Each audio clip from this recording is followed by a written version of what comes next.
Welcome. In front of me I have the Thrustmaster eSwap X Pro controller, and I'll go over unboxing along with a quick look at the device itself. So it looks like this one comes with also a Xbox Game Pass, 1 month included, which is pretty nice. And yeah, let's just get into it. So premium feel with the magnetic box, pretty good. Opening it up, we have the instruction right here. I'm pretty sure we all know how to use a controller. Little moisture bags, the controller itself. Oh boy, it's pretty chilly right now considering it just arrived and it is winter.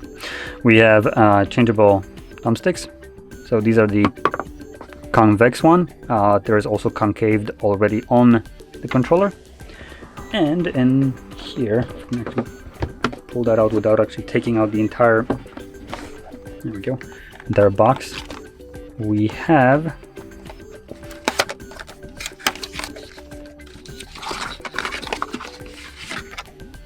okay, so we have a screwdriver.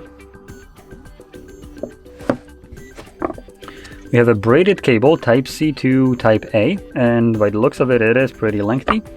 And a pouch for the controller with a Thrustmaster branding on it. So there we go.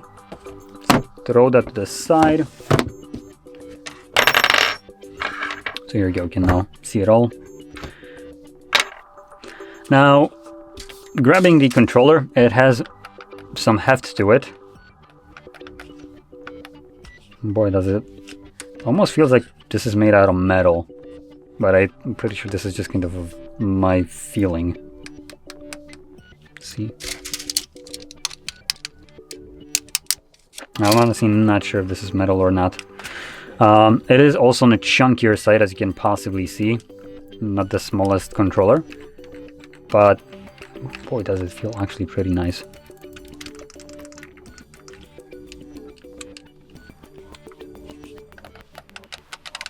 It does feel pretty nice, I have to say. So, there is a bunch of things happening all around here. So, let's flip it over to the back and start from here first.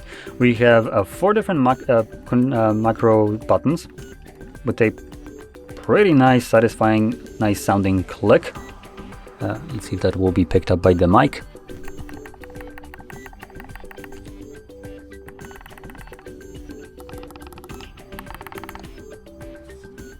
Hopefully you could hear that. In terms of triggers, these are the weirdest feeling triggers I felt. They have kind of like a resistance to them, and I don't mean like a spring one.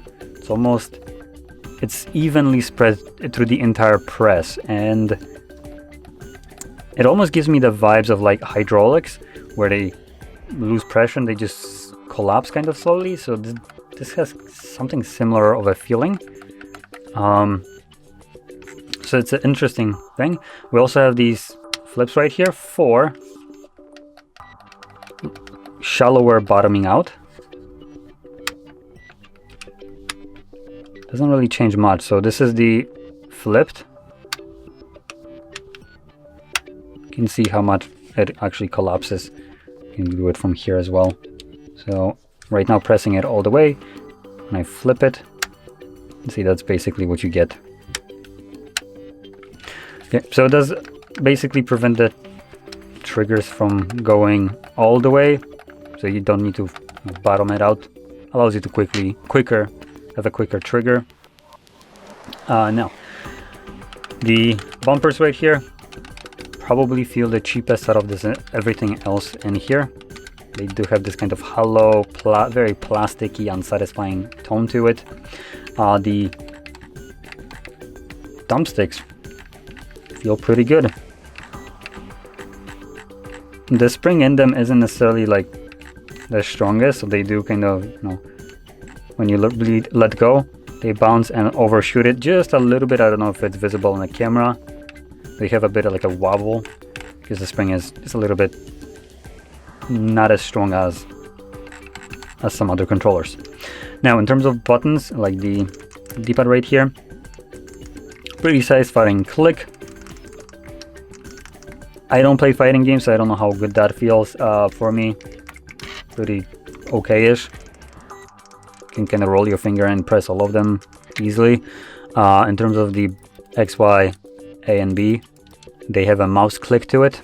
So again,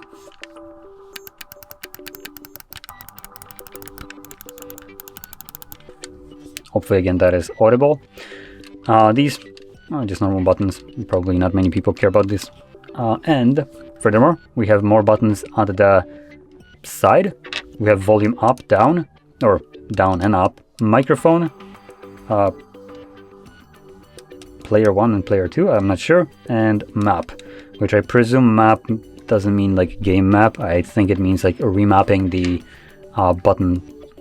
buttons right here, so you have macros and stuff like that.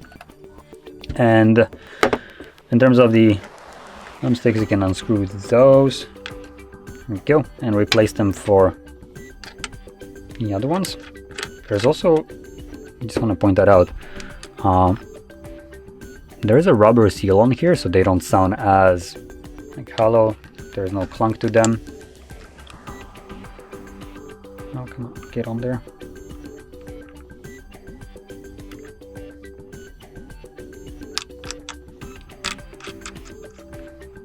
You can have one of each, obviously, depending on how you like it. And probably the key portion right here would be this. I'm not sure how to use this exactly. Come on. Do I just pull it out? Oh, yes, I do. Okay. So it's one thing. There is none that come included. They are magnetically attached.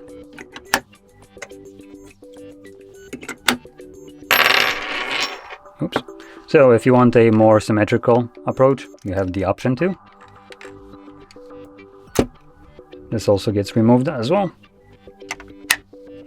The magnets hold it pretty strong. As you can see, it's not going to fall out by just smacking the controller, so that's probably pretty important to some people if you're planning to smack it around a lot.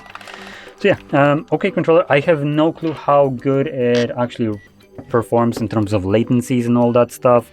I don't even have tools to even check that, but I know that Linus did a video not too long ago talking about a bunch of controllers. Don't remember if he did talk about this one, so you could check that out and see what the kind of reviews of it were there, assuming he did a video about including it. But he did basically an entire tier list of all the controllers and which one he thinks is the best. So in terms of latency and stuff like that, you can probably get a feel for it in his video. But with that being said, hopefully you found this very helpful, and if you did, don't forget to hit like, subscribe, and thanks for watching.